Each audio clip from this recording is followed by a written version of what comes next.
She sells seashells on the seashore. The shells she sells are seashells, I'm sure. For if she sells seashells on the seashore, then I'm sure she sells seashore shells.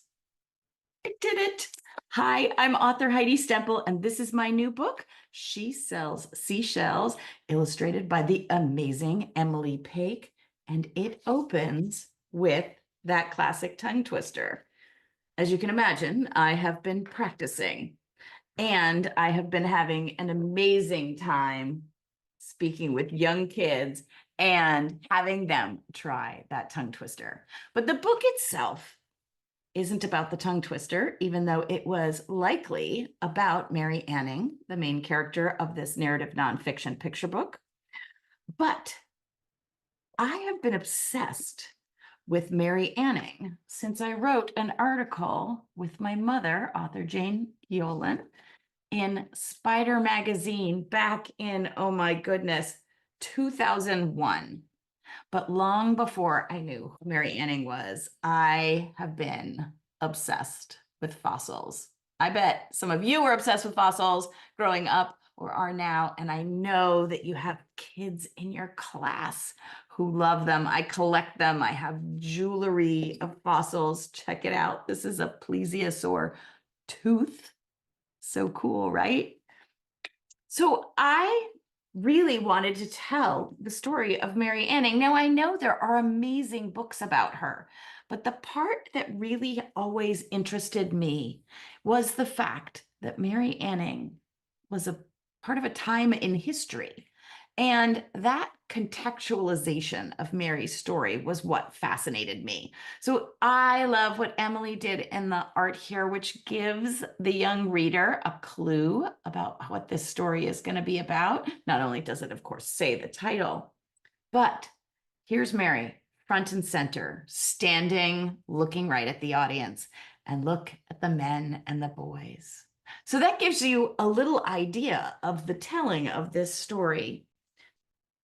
Mary Anning was an unlikely paleontologist, especially unlikely for England in the early 1800s.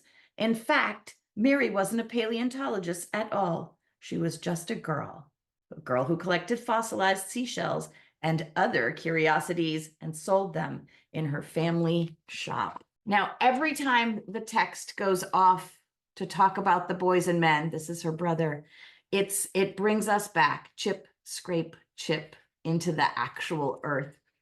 Now, this story talks about what Mary is doing, selling the fossils, finding the fossils and selling the fossils.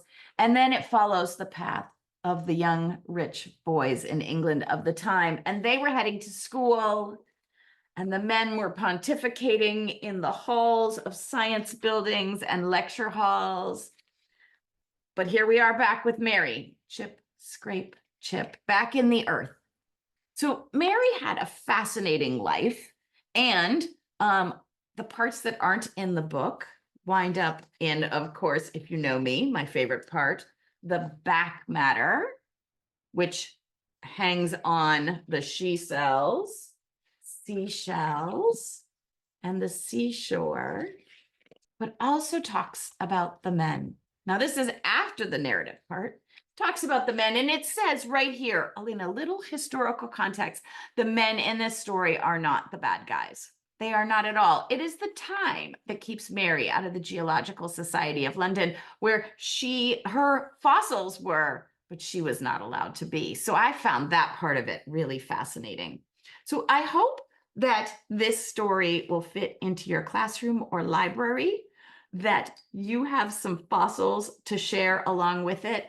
And remember that if your student readers are not as fond of a narrative tale, there's lots of expository information in the background, including explaining what the fossils that Mary actually found were and what creatures they came from. So you can think of that as an entrance in to the book or an exit out of the book. So come for the tongue twister, stay for the story and the bones. And I'm going to read you the last page because it's really what I hope that students will take away from this. After Mary's story, we bring everyone to the here and now. Chip, scrape, chip. Mary Anning is recognized as a pioneering paleontologist. The world knows all about the girl who collected fossilized shells and other curiosities to sell in her family's shop.